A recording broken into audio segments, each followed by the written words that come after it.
اللہ اکبر اللہ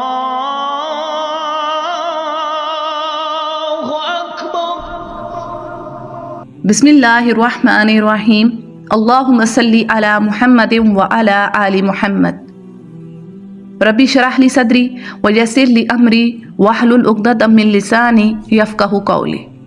اللہم ارنا الحق حقا وارزقنا اتباعہ وارنا الباطل باطلا وارزقنا اجتنابہ۔ السلام علیکم ورحمۃ اللہ تعالیٰ سسٹرز۔ آج انشاءاللہ ہم سورہ بقرہ کی آیت نمبر 262 سے آنورڈ اسٹڈی کریں گے، اور آج کی آیات میں جو ہم پڑھنے جا رہے ہیں اس میں مرکزی مضمون یہ ہے کہ جو لوگ اپنا مال ریاکاری کے طور پر اور احسان جتلانے کے لیے یا پھر دوسروں کو تکلیف پہنچانے کے لیے، یعنی اپنا مال خرچ کیا اور بعد میں لوگوں کو جو ہے وہ اپنی کسی بات سے تکلیف پہنچا دی یا احسان جتلا دیا، کسی ٹائم یاد کروا دیا، ہاں بھائی فلاں ٹائم میں تمہارے ساتھ یہ نیکی کی تھی، اللہ جل شانہ بتا رہے ہیں کہ ایسے لوگوں کے جو صدقات ہیں وہ ضائع ہو گئے ہیں، اور پھر ان کے خرچ کی اللہ جل شانہ نے ایک مثال بیان کی ہے، مثالوں سے سمجھایا اللہ نے کہ وہ جو خرچ کر رہے ہیں تو ان کے خرچ کی کیا مثال ہے، اور پھر اسی کے ساتھ ساتھ جو لوگ اپنا مال اللہ کی رضا کے لیے، اللہ کی خوشنودی کے لیے، اپنے دل کو ثابت قدم کرنے کے لیے خرچ کرتے ہیں، ان کے خرچ کی کیا مثال ہے، وہ بھی ان آیات میں جو ہے وہ ہم اسٹڈی کرنے جا رہے ہیں۔ تو آج کا جو لیکچر ہے وہ خاصا امپورٹنٹ ہے، کیونکہ ہم میں سے اکثر لوگ جو ہے وہ یہ غلطی کر رہے ہوتے ہیں۔ بہت سے لوگ صدقہ خیرات کرتے ہیں لیکن وہ مسٹیک کر رہے ہوتے ہیں جو آج ہم انشاءاللہ ان آیات میں جو ہے وہ پڑھنے جا رہے ہیں۔ تو آپ سب سے جو ریکویسٹ ہے کہ کائنڈلی لیکچر کو بہت غور سے سنیے گا، اور جو چیزیں اس میں بتائی جائیں ان پر ضرور عمل کیجیے گا، اور ان کو اوروں کے ساتھ بھی شیئر کیجیے گا۔ آئیے لیکچر کو باقاعدہ سٹارٹ کرتے ہیں۔ اعوذ باللہ من الشیطان الرجیم، بسم اللہ الرحمن الرحیم۔ الذین ينفقون اموالہم فی سبیل اللہ، جو لوگ اپنا مال اللہ کی راہ میں خرچ کرتے ہیں، ثم لا یتبعون ما انفقوا، اور پھر اس خرچ کرنے کے بعد جو کچھ انہوں نے خرچ کیا ہے، منا ولا اذى لهم، یعنی وہ جو خرچ کیا ہے اس کے بعد احسان بھی نہیں جتلاتے اور نہ ہی ایذا پہنچاتے ہیں، یعنی کسی کو یہ نہیں کہتے کہ بھائی تمہارے ساتھ میں نے یہ جو ہے وہ فلاں ٹائم میں نیکی کی تھی تو تم نے تو میرے ساتھ کوئی میری نیکی کو جو ہے نہیں جانا، یا میں نے تمہارے ساتھ بڑا اچھا سلوک کیا اور تم نے میرے ساتھ کیا کیا، ایسی کوئی بات نہیں کہتے، اور نہ ہی اگلے سے جو ہے وہ بینیفٹس ڈیمانڈ کرتے ہیں کہ ہم نے تمہارے ساتھ نیکی کی تھی اب تم بھی ہمارے ساتھ کرو، یا پھر نیکی کر کے جو ہے وہ لوگوں کو جو ہے وہ حقارت کی نظر سے دیکھنے لگ جاتے ہیں۔ جو لوگ یہ جو ہے وہ ان کا جو ہے وہ روش نہیں ہوتی، یہ رویہ نہیں ہوتا۔ لہم اجرہم عند ربہم ولا خوف علیہم ولا ہم یحزنون، ایسے لوگوں کا اجر ان کے رب کے پاس ہے اور نہ ہی ان کے لیے کوئی خوف ہے اور نہ ہی وہ غم زدہ ہوں گے، کس دن؟ بروز قیامت۔ یعنی ایسے لوگوں کو دنیا میں بھی ایسے لوگ جو ہیں وہ بے خوف ہوتے ہیں، ان کے لیے کوئی رنج و غم نہیں ہوتا، جو اپنے مال کو اللہ کی رضا کے لیے خرچ کرتے ہیں، ان کے کوئی اور مفادات نہیں ہوتے، یعنی بندوں سے کوئی ڈیل ہی نہیں ہے، کوئی کنسرن ہی نہیں ہے، اپنا مال اللہ کی راہ میں جو ہے وہ خرچ کر رہے ہیں اور صرف اللہ ہی سے اجر چاہتے ہیں۔ اچھا، ہمارے ساتھ یہ پرابلم ہوتا ہے، ہم جب اپنا مال خرچ کرتے ہیں ہم بندوں سے بھی ڈیمانڈ کرتے ہیں کہ وہ بھی ہمارے ساتھ آپ کچھ اچھے ہو جائیں، ہماری نیکی کو نیکی سمجھیں۔ تو یہ جو ہے نا، یہ نیکی، اس نیکی کے بعد انسان کو اکثر ڈپریشن ہوتا ہے، کیونکہ لوگ کہہ رہے ہوتے ہیں کہ بھائی ہم نے ان کے ساتھ کتنا اچھا کیا تھا، ہم نے تو بڑی نیکیاں کی تھی، انہوں نے تو ہمارے ساتھ آگے سے یہ سلوک کیا ہے۔ وہ اصل میں ہم اس نیکی کا رزلٹ اس بندے سے مانگ رہے ہوتے ہیں، ہم کہتے ہیں کہ یہ بھی تو اب اچھا کرے۔ ایسا نہیں، جب ہم اپنی نیکی کا رزلٹ اللہ سے مانگیں گے، اللہ سے اجر مانگیں گے نا، تو وہ ذات ہمیں کبھی جو ہے وہ ہمارے ساتھ نقصان نہیں ہمارا جو ہے وہ ہمیں نقصان میں نہیں جو ہے وہ ڈالے گی، ہماری ہر چیز کا جو ہے وہ ہمیں اجر جو ہے وہ کتنے گنا جو ہے وہ بڑھا کر دیا جائے گا۔ پچھلی آیت میں ہم نے پڑھا ہے کہ جو اللہ کے لیے ایک دانہ جو ہے وہ خرچ کرے گا یا 1 روپیہ خرچ کرے گا تو اس کو 700 گنا اور اس سے بھی کئی گنا جو ہے وہ بڑھا چڑھا کر اللہ جل شانہ جو ہے وہ واپس کریں گے۔ تو اس آیت میں ہمیں یہ سمجھ آ رہا ہے کہ جب بھی اپنا مال خرچ کرنا ہے تو اس میں جو ہے بالکل بھی کسی قسم کا جو ہے وہ ایذا نہ پہنچائیں کسی کو، نہ کسی کے اوپر جو ہے وہ احسان جتلائیں، اور صرف اللہ کی رضا کے لیے جو ہے وہ مال جو ہے وہ خرچ کرنا ہے۔ آپ کو پتہ ہے ایک بار آپ صلی اللہ علیہ وآلہ وسلم نے ارشاد فرمایا کہ 3 قسم کے لوگ ایسے ہیں کہ اللہ نہ تو ان سے بات کرے گا، نہ ان کی طرف نظر رحمت کرے گا، اور نہ ہی ان کو پاک کرے گا۔ حضرت ابو ذر رضی اللہ عنہ نے پوچھ لیا، یا رسول اللہ صلی اللہ علیہ وآلہ وسلم کون ہیں وہ لوگ؟ کیونکہ آپ نے 3 دفعہ یہ بات دہرائی ہے، 3 دفعہ آپ نے یہ بات کہی۔ تو اس پر آپ صلی اللہ علیہ وآلہ وسلم نے ارشاد فرمایا کہ اپنا کپڑا ٹخنوں سے نیچے لٹکانے والا، احسان جتلانے والا اور جھوٹی قسم کھا کر اپنا سامان بیچنے والا. یہ 3 لوگ جو ہے نا، ان کی طرف اللہ جل شانہ قیامت کے روز نہ تو ان سے بات کریں گے، نہ ان کی طرف نظر رحمت ہوگی، اور نہ ہی ان کو پاک کریں گے، یعنی گناہوں سے پاک نہیں کریں گے. اور اللہ ان سے بات نہیں کرے گا. دیکھیں یہ سخت ترین جو ہے نا، یہ جیسچر شو کرنے کی جو ہے نا، اس سے وہ پتہ لگ رہا ہے. ہم جب کسی کو کہتے ہیں نا کہ ہمیں اس سے بات ہی نہیں کرنی،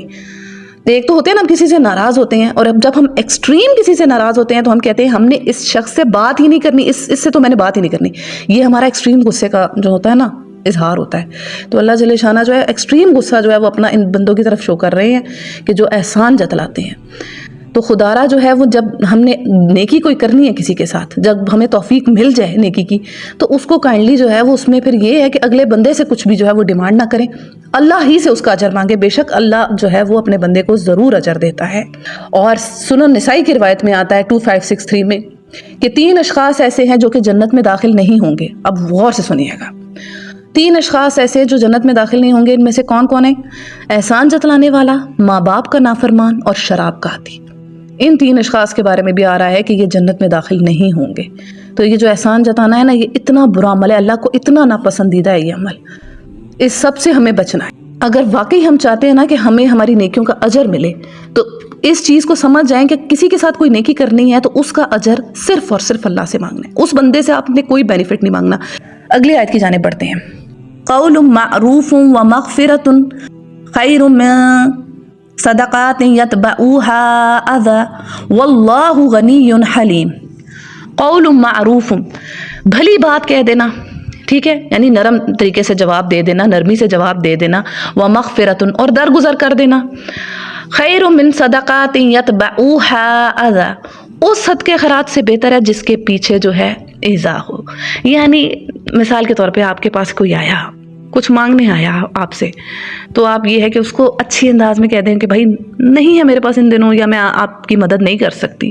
اور یہ جو ورڈ ہے نا، ہم کہہ دیتے ہیں معاف کرو بابا، وہ اسی کی ایک ڈرائیو شکل ہے کہ بھائی کہہ دیں کہ بھائی معاف کر دے مجھے، میرے پاس گنجائش نہیں ہے، یا میری سرکمسٹانسز ایسے نہیں کہ میں آپ کی مدد کر سکوں.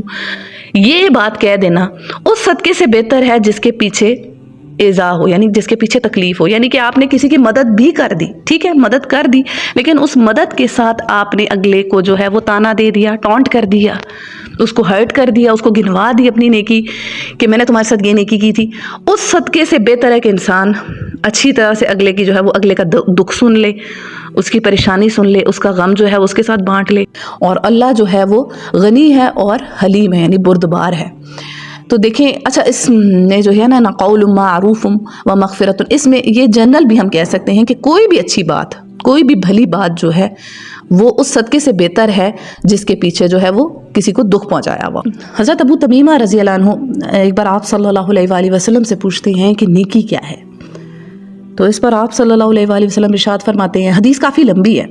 کہ کسی کے اپنے ڈول سے جو ہے وہ کسی کے ڈول میں پانی ڈال دو، کسی کو رسی دے دو، کسی کے جوتے کا تسمہ دے دو، اپنے کسی بھائی سے خندہ پیشانی سے جو ہے وہ مل لو،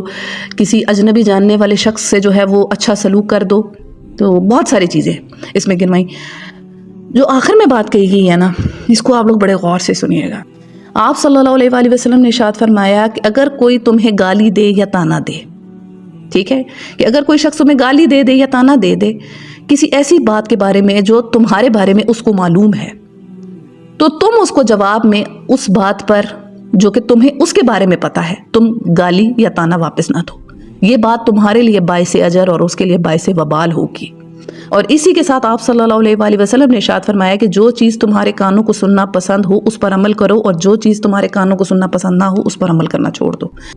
یعنی جو انسان چاہتا ہے کہ مجھے عزت ملے تو وہ دوسروں کو عزت دینا شروع کرے. جو انسان یہ چاہتا ہے کہ میری مدد ہو تو وہ دوسروں کی مدد کرنا شروع کر دے. اور اسی طرح یہ مسند احمد کی روایت ہے 16051، اور اسی طرح صحیح مسلم کی روایت میں آتا ہے 250 کہ آپ صلی اللہ علیہ وآلہ وسلم سے حضرت ابو ذر رضی اللہ عنہ نے پوچھا، اے اللہ کے رسول، کون سا عمل سب سے افضل ہے؟ تو آپ صلی اللہ علیہ وآلہ وسلم نے ارشاد فرمایا کہ اللہ پر ایمان لانا، اللہ کے رسول پر ایمان لانا، اور اللہ کی راہ میں جہاد کرنا. آپ رضی اللہ عنہ نے مزید پوچھا کہ کون سا غلام جو ہے وہ آزاد کرنا افضل ہے، یعنی کون سی گردن جو ہے وہ آزاد کرنا افضل ہے؟ تو آپ صلی اللہ علیہ وآلہ وسلم نے ارشاد فرمایا وہ جو اپنے مالکوں کے نزدیک سب سے زیادہ قیمتی ہو، یعنی جو سب سے چوٹی کا غلام ہو اس کو جو ہے وہ آزاد کرنا سب سے زیادہ افضل ہے۔ اس پر مزید حضرت ابو ذر رضی اللہ عنہ نے پوچھا کہ اگر میں یہ نہ کر سکوں تو کیا کروں؟ تو آپ صلی اللہ علیہ وآلہ وسلم نے ارشاد فرمایا کہ تم کسی کاریگر کی مدد کر دو، یعنی کوئی کام کرنے والا بندہ ہو تو اس کے ساتھ جا کے ہیلپ کرا دو، کسی اناڑی کا کام خود کر دو، یعنی کوئی ایسا بندہ ہو جس کو کام نہیں کوئی کرنا آ رہا تو اس کا کام جا کے تم خود کر دو۔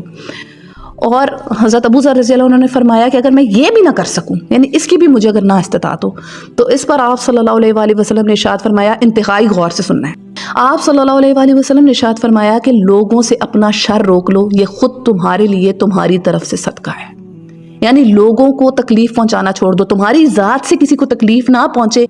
یہ تمہارے لیے صدقہ ہے تمہاری طرف سے۔ یعنی انسان جو اپنی ذات سے دوسروں کو شر پہنچانا چھوڑ دیتا ہے، اس کی زبان سے کسی کو تکلیف نہیں پہنچ رہی، اس کے ہاتھ سے کسی کو تکلیف نہیں پہنچ رہی، ایٹ لیسٹ اگر کسی کی مدد نہیں کر رہا تو لوگوں کو تنگ بھی نہیں کر رہا، تو ایسا شخص ایسا ہے کہ وہ مسلسل اپنے لیے جو ہے وہ صدقہ کر رہا ہے۔ تو یہ چیز ہے، دیکھیں سمجھیں ان چیزوں کو، چھوٹی چھوٹی باتیں ہیں، کسی کے لیے آسانی کر دیں، اور اسی طرح کسی کو معاف کر دینا، کسی نے آپ کے ساتھ زیادتی کر دی ہے، یہ بھی بہت بڑا عمل ہے، یہ بھی بہت بڑا صدقہ ہے۔ تو دیکھیں اس آیت میں اب یہ سمجھایا جا رہا ہے کہ کوئی بھی نیکی، کوئی بھی اچھا عمل اس صدقے سے بہتر ہے جس کے پیچھے انسان اگلے کو جو ہے وہ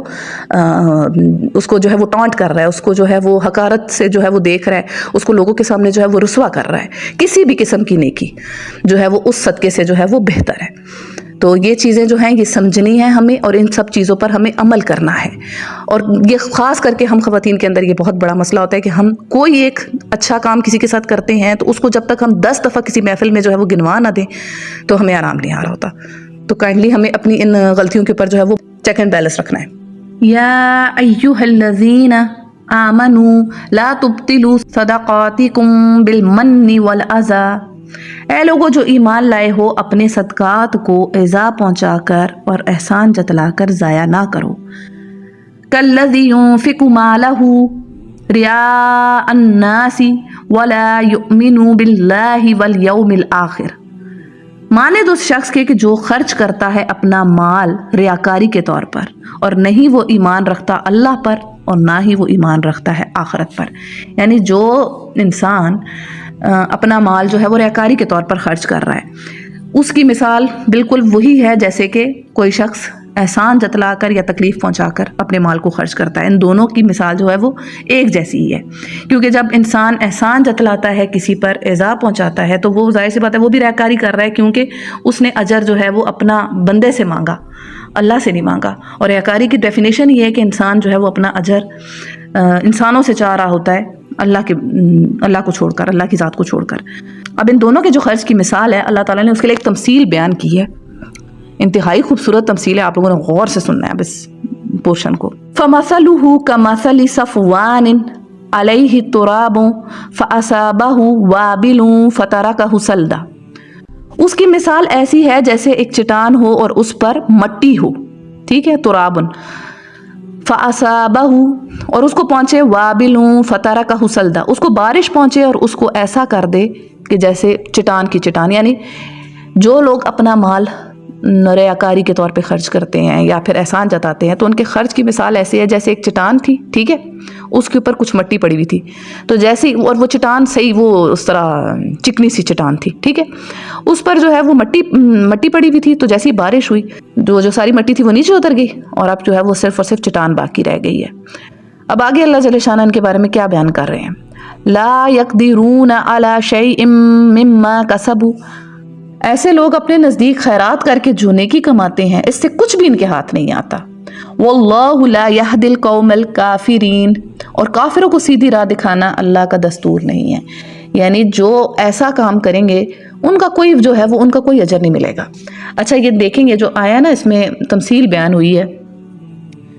چٹان، یعنی کہ اللہ جل شانہ بیان کر رہے ہیں کہ جو شخص اپنا مال ریاکاری کے طور پہ خرچ کرتا ہے یا احسان جتلانے کے لیے خرچ کرتا ہے، یا یعنی احسان جتلانے کے لیے کیا بلکہ یا ایسے کہہ لیں کہ خرچ کرنے کے بعد اس کے اوپر جو احسان جتلا دیتا ہے یا پھر اس بندے کو تکلیف پہنچا دیتا ہے، تو اس کے خرچ کی ایسی مثال ہے کہ کوئی چٹان تھی، چٹان کے اوپر مٹی پڑی ہوئی تھی، جیسے ہی اس پر بارش پڑی تو ساری مٹی جو ہے وہ دھل گئی، اب چٹان جو ہے وہ بالکل بلینک رہ گئی ہے۔ تو یہاں چٹان سے مراد وہ شخص خود ہے، مٹی سے مراد اس کا عمل ہے اور بارش سے مراد جو ہے وہ قیامت کا دن ہے، یعنی جس دن قیامت ہوگی تو جیسے چٹان کے اوپر بارش پڑی تو جو ساری مٹی تھی وہ دھل گئی، اسی طرح وہ شخص قیامت کے روز جب اپنے عمل کا جو ہے وہ اجر مانگے گا تو اس کو کوئی اجر نہیں ملے گا، کیونکہ قیامت کے دن جو اس کا جو سارا عمل ہے وہ دھل جائے گا، وہ ختم ہوا ہوگا، اور وہ صرف اور صرف خالی جو ہے وہ چٹان اس کی جو ہے وہ بچی ہوئی ہوگی، یعنی وہ اس کا عمل کوئی نہیں ہے، زیرو اس کو اجر ملے گا۔ تو یہ چیز سمجھیں کہ کس انداز سے اللہ جل شانہ نے جو ہے وہ اس بات کے جو ہے وہ کنڈیم کیا ہے کہ اپنے مال کو ریاکاری کے طور پر خرچ نہ کرو، اور نہ ہی دوسروں کو مال خرچ کرنے کے بعد جو ہے وہ اس کو جو ہے وہ گنواؤ، اس کو جو ہے وہ لوگوں کو ہرٹ کرو اپنے اس پر، اپنی نیکی پر، ان کے ساتھ اگر اچھا معاملہ کیا ہے تو ان کو اس کے بعد جو ہے وہ تکلیف نہ پہنچاؤ۔ اب جو یہ چیز ہے دیکھیں، اس چیز کو سمجھیں اور آج کے بعد اپنے آپ سے یہ وعدہ کریں کہ ہم نے آج کے بعد یہ کام نہیں کرنا۔ یہ بہت بڑی غلطی ہے جو ہم لوگ کرتے ہیں، اور یہ میجورٹی جو ہے نا لوگ ہم میں سے یہ کر رہے ہوتے ہیں۔ اگر ریاکاری کے طور پر وہ نہیں بھی خرچ کرتے، لیکن خرچ کرنے کے بعد جو ہے وہ کہیں نہ کہیں جو ہے وہ اپنے کیے ہوئے کام کا جو ہے وہ احسان جتلا دیتے ہیں کسی نہ کسی جگہ پر، یا پھر جس کے ساتھ وہ کوئی نیکی کا معاملہ کر رہے ہوتے ہیں اس سے وہ کچھ بینیفٹس مانگ رہے ہوتے ہیں کہ ہمیں اس سے کچھ بینیفٹ چاہیے، اور اگر وہ شخص نہ دے تو ان کا جو ہے وہ رویہ بدل جاتا ہے ان کے ساتھ۔ تو یہ چیز سمجھ جائیں کہ ہم نے کوئی بھی نیکی کرنی ہے، کسی کے ساتھ بھی نیکی کرنی ہے، تو اس کا جو اجر ہے وہ صرف اور صرف اللہ سے مانگنا ہے، اور اس بندے کو جو ہے وہ بالکل جو ہے وہ گنوانا تو خیر بہت دور کی بات ہے، اس کو جو ہے وہ فیل بھی نہ ہونے دیں کہ ہم اس کے ساتھ کوئی نیکی کر رہے ہیں، اور بلکہ اس کا ہمیں شکر گزار ہونا چاہیے کہ اس کی وجہ سے ہمیں جو ہے وہ اللہ تعالیٰ نے یہ توفیق دی ہے کہ ہمیں یہ اتنی بڑی نیکی کما رہے ہیں۔ تو ایسے شخص کے سامنے اپنے کندھے اور بچھا دیں، اپنے پر جو ہے وہ اور نیچے رکھیں، یہ نہیں کہ ایسے کسی کے ساتھ نیکی کی ہے تو آپ ڈینگے مار مار کے اور اکڑ اکڑ کے اس کے سامنے چل رہے ہوں تاکہ وہ جو ہے وہ اپنی نظروں میں خود ہی گر جائے۔ تو یہ سب چیزیں جو ہیں ان کا بہت زیادہ جو ہے وہ خیال کرنا ہے، کیونکہ یہ ساری جو ہے وہ اعمال کو جو ہے وہ بالکل ضائع کر رہی ہیں۔ مثال جو بتائی گئی ہے نا کہ کمثل صفوان علیہ تراب، کہ ایسی چٹان ہے جس پر کچھ مٹی تھی کہ کچھ امید تھی کہ کیا پتہ اس مٹی میں کچھ جو ہے وہ پودا ہوگا تھا، کیونکہ مٹی کے اوپر جو ہے وہ ہوتی ہے نا کاشت ہو سکتی ہے، تو کچھ شک تھا کہ اس پر کچھ اگائے گا، لیکن وہ جب بارش پڑی اس نے اس کو سارا جو ہے نا وہ بالکل چٹان کا چٹان بنا دیا۔ تو وہ شخص جو یہ کام کرے گا وہ قیامت کے روز وہ بھی بیٹھا ہوگا، کہے گا ہاں بھائی میری تو نیکیاں تلنے والی ہیں، لیکن جب اس کو پتہ چلے گا کہ اس کا تو سارا جو ہے وہ نامہ اعمال جو ہے وہ بالکل چٹیل ہو چکا ہے، صاف ہو چکا ہے، تو اس ٹائم کتنا انسان کو دکھ ہوگا، اس ٹائم انسان ہاتھ ملے۔ تو ابھی یہ چیزیں سوچیں۔ آگے بڑھتے ہیں۔ اب آگے جو مثال بیان ہو رہی ہے اس شخص کی ہے جو کہ اپنا مال اللہ کی رضا کے لیے خرچ کرتا ہے، اور انتہائی خوبصورت مثال ہے، ذرا یہ بھی غور سے سنیے گا۔ وَمَثَلُ الَّذِينَ يُنْفِقُونَ أَمْوَالَهُمْ ابْتِغَاءَ مَرْضَاتِ اللَّهِ، اور وہ لوگ جو اپنا مال خرچ کرتے ہیں اللہ کی رضا جوئی کے لیے، ٹھیک ہے، یعنی وہ لوگ جو اپنا مال اللہ کو راضی کرنے کے لیے، اللہ کی خوشنودی کے لیے، اور اس کے ساتھ ساتھ اور کس چیز کے لیے ذرا وہ بھی سنیں، وَتَثْبِيتًا مِّنْ أَنفُسِهِمْ، اور اپنے دل کو ثابت قدم کرنے کے لیے، یعنی اپنے دل کو جو ہے وہ اپنے دل کے سکون کے لیے، ایک اللہ کو راضی کرنے کے لیے اور اپنے دل کو سکون دینے کے لیے۔ آپ نوٹ کیجئے گا جب بھی آپ اپنا مال اللہ کی راہ میں خرچ کرتے ہو آپ کے دل کو سکون ملتا ہے،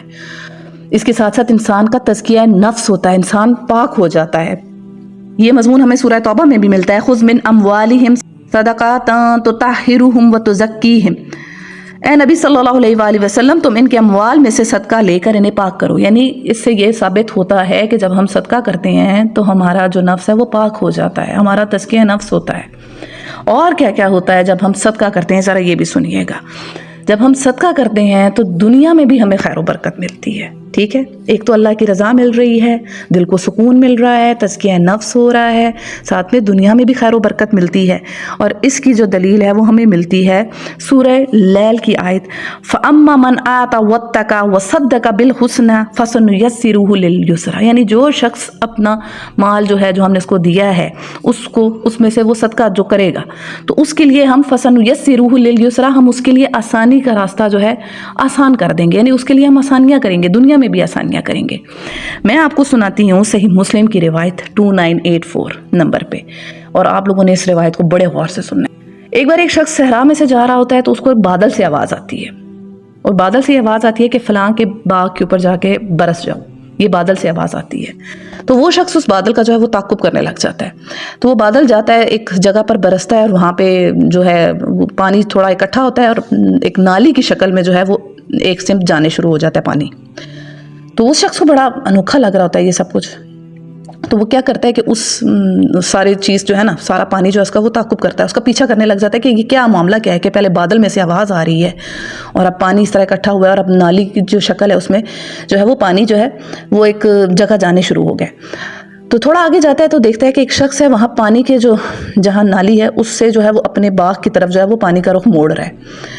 تو وہ جاتا ہے شخص، اس شخص سے پوچھتا ہے کہ بھائی بتاؤ تمہارا کیا نام ہے، کیونکہ وہ سمجھ جاتا ہے کہ ظاہر سی بات ہے یہ کوئی نیچرل بات نہیں ہے کہ اس طرح سے بادل جو ہے اس میں سے آواز آئے اور اس طرح پانی جو ہے وہ رستہ بنا کے کسی کے باغ کو سیراب کرے۔ تو وہ اس سے پوچھتا ہے بھائی بتاؤ تمہارا نام کیا ہے، تو وہ شخص اپنا وہی نام بتاتا ہے جو بادل سے آتا ہے، بادل میں سے آواز آتی ہے۔ تو وہ شخص کہتا ہے کہ دیکھو اس بادل میں سے میں نے آواز سنی ہے کہ تمہارے باغ کے اوپر جا کے جو ہے وہ اس کو برسنے کا حکم ملا ہے، تو ایسا تمہارا کیا عمل ہے جو تمہارے ساتھ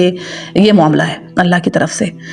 تو وہ شخص کہتا ہے اب تمہیں پتہ ہی چل گیا ہے تو میں تمہیں بتاتا ہوں کہ میری جو کمائی ہے اس میں سے تیسرا حصہ جو ہوتا ہے وہ میں اللہ کی راہ میں دے دیتا ہوں، یعنی ایک حصہ میں اللہ کی راہ میں دے دیتا ہوں، ایک حصہ جو ہے وہ میں اپنی بیوی بچوں کے اخراجات جو ہے وہ اس سے پورے کرتا ہوں، اور ایک حصہ جو ہے وہ میں اپنے باغ کے اوپر جو ہے وہ ری انویسٹ کرتا ہوں، یعنی اس کی دوبارہ جو مجھے کاشتکاری وغیرہ کرنی ہوتی ہے اس کے سارے جو خرچے ورچے ہوتے ہیں اس سے میں چلاتا ہوں۔ تو اس وجہ سے جو ہے وہ یہ جو معاملہ ہے، تو اس روایت سے دیکھیں یہ وہ بات ہے کہ اگر ہم اللہ کی راہ میں خرچ کریں گے نا اللہ کی رضا کے لیے، تو رزق اپنا راستہ خود بنا کے آئے گا۔ وہ رزق جو ہے نا وہ دوسروں کو کہے گا سائڈ پر ہو، مجھے اس فلاں گھر میں جانا ہے۔ یہی معاملات ہمارے ساتھ بھی ہوں گے، وہی رب آج بھی ہے، وہی رب اس وقت کا ہے، وہی رب آج کا بھی ہے، میرا بھی ہے اور آپ کا بھی ہے۔ اگر ہمارا یہ ایمان ہو، یہ یقین ہو اور یہ عمل ہو کہ اللہ کی رضا کے لیے ہم خرچ کریں، تو یہی معاملات آج بھی ہو سکتے ہیں، صرف ہمارے ایمان کی کمزوری ہے۔ اور دوسرا یہ ہے کہ ہم اللہ کی راہ میں اپنا مال خرچ کرتے ہی نہیں ہیں، ہمیں خرچ اور کرتے بھی اگر ہیں نا تو اس میں یا تو ہم تنگ دلی کے ساتھ کرتے ہیں، بخل کے ساتھ کرتے ہیں، خوش دلی سے نہیں کر رہے ہوتے، یا کہیں جو ہے وہ اس کو جو ہے وہ گنوا رہے ہوتے ہیں کسی محفل میں بیٹھ کے، یا پھر اگر کسی کے ساتھ کوئی نیکی غلطی سے کر دی تو اس سے ہمیں بینیفٹس چاہیے ہوتے ہیں، ہم اس سے بھی اچھا سلوک مانگ رہے ہوتے ہیں کہ ہمارے ساتھ بھی اچھا کرے۔ تو یعنی کچھ نہ کچھ گڑبڑ تو ہے ہمارے ساتھ، کیونکہ اللہ کا وعدہ تو سچا ہے کہ اللہ کہتا ہے کہ جس نے میرے لیے، میری رضا کے لیے جس نے خرچ کیا تو میں تو اس کو 700 گنا جو ہے وہ واپس لوٹاؤں گا۔ تو ہمارے ساتھ اگر یہ معاملات نہیں ہوتے تو ہمارے ایمان کی کمزوری ہے۔ ہمیں اب یہ کرنا ہے، اپنے ایمان کو مضبوط کرنا ہے اور اللہ کے وعدوں کو یقین کے ساتھ جو ہے نا اللہ کے وعدوں کے اوپر جو ہے وہ عمل کرنا ہے۔ انشاءاللہ اسی طرح ایسے ہی معجزات ہماری زندگیوں میں بھی ہوں گے۔ اور اس کے ساتھ ساتھ جب ہم صدقہ کرتے ہیں، اللہ کی راہ میں دیتے ہیں، تو ہمیں حسن ظن ملتا ہے اللہ کی طرف سے، اللہ کی ذات کے بارے میں حسن ظن ملتا ہے۔ یعنی بہت ساری ہماری پریشانیاں جو ہیں وہ اس بنا پہ ہوتی ہیں کہ ہمیں فضول کی جو ٹینشنز ہوتی ہیں کہ پتہ نہیں اللہ جل شانہ میری یہ دعا سنیں گے کہ نہیں سنیں گے، پتہ نہیں یہ کام ہوگا کہ نہیں ہوگا، اس طرح کے جو وساوس ہیں وہ آپ کے ٹیکل ہو جاتے ہیں جب آپ صدقہ کر دیتے ہیں۔ اور ایک بات آپ لوگ کے ساتھ میں شیئر کرنا چاہوں گی، جب بھی آپ دعا مانگنے لگے نا تو صدقہ دے کے دعا مانگے، ٹھیک ہے؟ کچھ رقم آپ صدقہ کریں اور اس کے بعد دعا مانگے، یقین جانیں اس دعا کو نا ایمرجنسی لگ جائے گی۔ جیسے ایمبولینس ہوتی ہے نا، ساری گاڑیاں اس کا جو ہے وہ راستہ چھوڑ رہی ہوتی ہیں کہ یہ ایمبولینس ہے، اس میں کوئی مریض پڑا ہوا ہے، اس کو جلدی سے پہنچاؤ، وہ ساری سائڈ پر ہو جاتی ہیں۔ اسی طرح جو آپ کی دعا ہے وہ ایمرجنسی کے طور پہ اوپر جائے گی، ساری دعاؤں میں سے راستہ بنا کے سب سے پہلے پہنچ رہی ہوگی۔ تو جو شخص یہ چاہتا ہے کہ اس کی دعائیں جلدی قبول ہوں اور اپنی نیک خواہشات جو اپنی انسان جلدی جو ہے وہ اپنے مقاصد اچیو کرنا چاہتا ہے، وہ اپنے مال کو زیادہ سے زیادہ اللہ کی راہ میں خرچ کرنے کی عادت بنا لے۔ یہ وہ عادت ہے جو انسان کو رنگ دیتی ہے، یقین مانے یہ وہ عادت ہے۔ اچھا جی، دوبارہ پڑھتے ہیں آیت کو۔ وَمَثَلُ الَّذِينَ يُنْفِقُونَ أَمْوَالَهُمُ ابْتِغَاءَ مَرْضَاتِ اللَّهِ وَتَثْبِيتًا مِّنْ أَنفُسِهِمْ كَمَثَلِ جَنَّةٍ بِرَبْوَةٍ أَصَابَهَا وَابِلٌ فَآتَتْ أُكُلَهَا ضِعْفَيْنِ۔ جو لوگ اپنا مال اللہ کی رضا جوئی کے لیے پورے دل کے ثبات کے ساتھ خرچ کرتے ہیں، ان کے خرچ کی مثال ایسی ہے جیسے کسی سطح مرتفع پر ایک باغ ہو، یعنی ایک اونچی جگہ پر باغ ہو، اگر زور کی بارش ہو جائے تو دگنا پھل لے آئے۔ فَإِن لَمْ يُصِبْهَا وَابِلٌ فَطَلٌ، اور اگر زور کی بارش نہ بھی ہو تو ہلکی پھوار ہی جو ہے وہ اس کے لیے کافی ہو جائے۔ وَاللَّهُ بِمَا تَعْمَلُونَ بَصِيرٌ، جو کچھ تم کرتے ہو سب اللہ کی نظر میں ہے۔ یہ ایک تمثیل ادھر ان لوگوں کے لیے بیان ہوئی ہے جو اپنا مال اللہ کی راہ میں خرچ کرتے ہیں اللہ کی رضا کے لیے۔ تمثیل کیا ہے؟ ان کے خرچ کی مثال ایسی ہے جیسے کسی سطح مرتفع پر ایک باغ ہو، اگر زور کی بارش ہو جائے تو دگنا پھل لائے، یعنی اونچی جگہ پر باغ ہو۔ اونچی جگہوں پر جو باغ ہوتے ہیں جب ادھر زور کی بارش ہو تو اس کی جو کراپ ہوتی ہے وہ بہت زبردست، بڑی ایکسیلنٹ قسم کی کراپ وہ دیتے ہیں۔ اور اگر ادھر زور کی بارش نہ بھی ہو پھر کیا ہے؟ فَإِن لَمْ يُصِبْهَا وَابِلٌ فَطَلٌ، اور اگر زور کی بارش نہ بھی ہو تو ہلکی پھوار ہی اس کے لیے کافی ہو جائے، یعنی شبنم کے قطروں سے بھی اس کا کام چل جائے. یعنی ایسا باغ ہے کہ اس کو بہت زیادہ اگر بارش ہو گئی تب تو دگنا پھل آیا، پھر تب تو وہ ویل اینڈ گڈ ہے. اور اگر زیادہ بارش نہیں بھی ہوئی تو وہ اتنا اس کو کوئی جو ہے وہ مسئلہ نہیں ہے، وہ پھر بھی جو ہے اس کی جو ہے وہ اس کی کراپ جو ہے وہ آ رہی ہے، وہ پیداوار جو ہے اس کی مل رہی ہے. تو یعنی ہمارے ہاں تو کہا جاتا ہے نا کہ اس سال بارش نہیں ہوئی تو یہ جو ہے وہ گندم کی پیداوار نہیں ہوئی یا فلاں جو ہے وہ پیداوار نہیں ہو سکی کیونکہ بارش نہیں ہوئی تھی. لیکن یہ وہ باغ ہے کہ اگر اس پر بارش ہو جائے تو پھر تو بہت ہی زبردست ہے، اور اگر نہ بھی ہو تو اس کا کچھ ایسا وہ ہے کہ وہ شبنم سے اور ہلکی پھوار سے جو اس کا ایسا کام چل جاتا ہے کہ وہ ہمیشہ جو ہے وہ پھل دیتا ہے. تو یہ مومن کے اعمال جو ہیں وہ ہر حال میں جو اس کے اعمال کا جو ہے وہ اجر ملے گا اگر اس نے اللہ کی رضا کے لیے کیے ہوئے ہیں. ٹھیک ہے، اگر کوئی شخص اللہ کی رضا کے لیے عمل کر رہا ہے، اللہ کی رضا کے لیے اپنا مال اللہ کی راہ میں خرچ کر رہا ہے، تو یہ ہو ہی نہیں سکتا کہ اس کو اجر نہ ملے. ہاں اجر زیادہ یا کم ہو سکتا ہے ڈیپینڈنگ اپون ہز اور ہر نیت، اس کی نیت کیا تھی اس پر ڈیپینڈ کرتا ہے. یعنی کہ اگر بہت اچھی نیت تھی تو یعنی کہ اس کی مثال یہ ہے کہ اس پر جو ہے وہ زوردار بارش ہوئی اور دگنا پھل لائی. اور اگر تھوڑی سی نیت تھوڑی کم تھی، تھوڑا کچھ آ گیا بیچ میں، ذرا ایمان کی کمزوری آ گئی، تو بھی جو ہے اس کا جو ہے وہ اجر جو ہے وہ ثابت ہے، اللہ جل شانہ اس کا اجر ضرور دیں گے. واللہ بما تعملون بصیر، جو کچھ تم کرتے ہو سب اللہ کی نظر میں ہے. تو دیکھیں یہ وہ مثالیں ہیں. حضرت عثمان رضی اللہ عنہ کی مثال ہمارے سامنے ہے. ترمذی کی روایت ہے 3701 کے غزوہ تبوک کے موقع پر آپ 1000 دینار جو ہیں وہ لے کر آئے، اور اس پر آپ صلی اللہ علیہ وآلہ وسلم نے جو ارشاد فرمایا ہے نا، یقین جانیں اللہ اکبر، بڑے بڑے موقعوں پر یہ بات نہیں کہی گی. آپ صلی اللہ علیہ وآلہ وسلم نے ارشاد فرمایا آج کے بعد عثمان کو کوئی برا عمل نقصان نہیں پہنچائے گا. یعنی سادہ لفظوں میں عثمان جنتی ہے، یعنی آج کے بعد عثمان جنتی ہے. اگر اس سے کوئی غلطی ہو بھی جائے، ظاہر سی بات ہے وہ تو بہت بڑا ان کا مقام ہے، یعنی کہ اگر کوئی ہلکی پھلکی تھوڑی بہت غلطی ان سے ہو بھی جاتی ہے تو وہ ان کی اس نیکی کو جو ہے وہ انڈو نہیں کر سکتی. یعنی ان کی جنت اب کنفرم ہے. یہ انہوں نے اللہ کی راہ میں جو ہے وہ جس نیت کے ساتھ اور جتنا زیادہ اللہ کی راہ میں جو ہے وہ مدد کی ہے، آج کے بعد عثمان جنتی ہے. اسی طرح سے ہمیں صحیح بخاری کی روایت 4554 میں ملتا ہے کہ حضرت ابو طلحہ رضی اللہ عنہ نے اپنا جو باغ ہے، جو ان کا سب سے قیمتی باغ تھا، وہ اللہ کی راہ میں جو ہے وہ دیا، رسول اللہ صلی اللہ علیہ وآلہ وسلم کی خدمت میں پیش کیا. جب انہوں نے یہ آیت سنی لن تنالوا البر حتی تنفقوا مما تحبون، کہ تم نیکی کو پہنچ ہی نہیں سکتے جب تک کہ اپنی پسندیدہ چیز کو اللہ کی راہ میں نہ خرچ کر دو. تو یہ بھی دیکھنا ہے کہ ہم نے اپنی اچھی چیزیں جو ہے وہ اللہ کی راہ میں دینی ہے. اللہ کو جو ہے وہ اللہ کو تو سب کچھ پتہ ہے، ہر ایک کی نیت کا پتہ ہے. اور اسی طرح حضرت عبد الرحمن بن عوف رضی اللہ عنہ کے تعلق سے مثال آتی ہے کہ انہوں نے 700 اونٹوں سے سامان سے لدے ہوئے جو ہے وہ اللہ کی راہ میں جو ہے وہ دیے. تو یہ دیکھیں یہ وہ لوگ ہیں جو یہ ہمارے سامنے مثالیں ہیں. یہ لوگ جیسے کہتے ہیں نا، جن کو دیکھ کر ہم جو ہے وہ اپنا جو ہے نا وہ جیسے جو کہتے ہیں نا موٹیویشن لے سکتے ہیں. ہمارے لیے جو ہے وہ عملی نمونہ ہے یہ لوگ. اور آپ صلی اللہ علیہ وآلہ وسلم کی سیرت سے اگر ہم دیکھیں تو آپ صلی اللہ علیہ وآلہ وسلم کا یہ مزاج رہا ہے. میں آپ کو سناتی ہوں، صحیح بخاری کی روایت ہے یہ 851 نمبر پہ، کہ ایک روز آپ صلی اللہ علیہ وآلہ وسلم نے عصر کی نماز پڑھائی. تو غور سے سنیے گا، آپ صلی اللہ علیہ وآلہ وسلم نے عصر کی نماز پڑھائی، اور نماز پڑھنے کے بعد آپ جو ہے وہ ذکر اذکار کرتے تھے. لیکن آپ ذکر اذکار کرنے سے پہلے ہی اٹھ گئے اور اپنے گھر گئے. تو فوراً سے اٹھے. تو صحابہ کرام کہتے ہیں کہ ہمیں بڑا عجیب لگا کہ مطلب ایسا رسول اللہ صلی اللہ علیہ وآلہ وسلم نے کبھی نہیں کیا، تو یہ کیا ہے؟ تو اس پر آپ صلی اللہ علیہ وآلہ وسلم جب واپس آئے تو آپ نے آ کر بیان کیا کہ میرے پاس سونے کا ڈلا تھا، کسی نے آپ صلی اللہ علیہ وآلہ وسلم کو ہدیہ کیا ہوگا، تو میں نے نہیں چاہا کہ وہ میرے پاس جو ہے وہ پڑا رہے اور میرے گھر میں ہی پڑا رہے. تو میں نے کہا میں جا کر اس کو اس سے پہلے مطلب فوراً سے میں نے اس کو خرچ کر دوں. یعنی اتنی دیر بھی جو ہے وہ توقف نہیں کیا. یعنی نماز کے بعد ذکر کے لیے آپ بیٹھتے تھے، آپ نے ذکر نہیں کیا، ذکر سے پہلے آپ گئے ہیں گھر میں عصر کی نماز کے بعد اور اپنے اس مال کو سونے کو جو ہے وہ دے دیا اللہ کی راہ میں، اور تب آ کے جو ہے آپ دوبارہ مسجد میں آئے ہیں. یہ مزاج جب ہمارے ہوں گے نا تو پھر دیکھیں ہمارے ساتھ کیا کیا کچھ ہوگا. یہ ساری چیزیں جو ہے نا یہ ہمارے لیے لیسنز ہیں، اور انہی سے ہمیں سبق لینا ہے. یہی چیزیں جو ہیں وہ ہمیں سکھا سکتی ہیں، اور اگر ہم سیکھنے والے ہوئے تو ہمیں بہت کچھ سکھائیں گی. تو یہ تھا ہمارا آج کا لیکچر، اور اللہ تعالیٰ سے دعا ہے کہ اللہ تعالیٰ ہمارے صغیرہ اور کبیرہ گناہوں کو معاف فرمائے،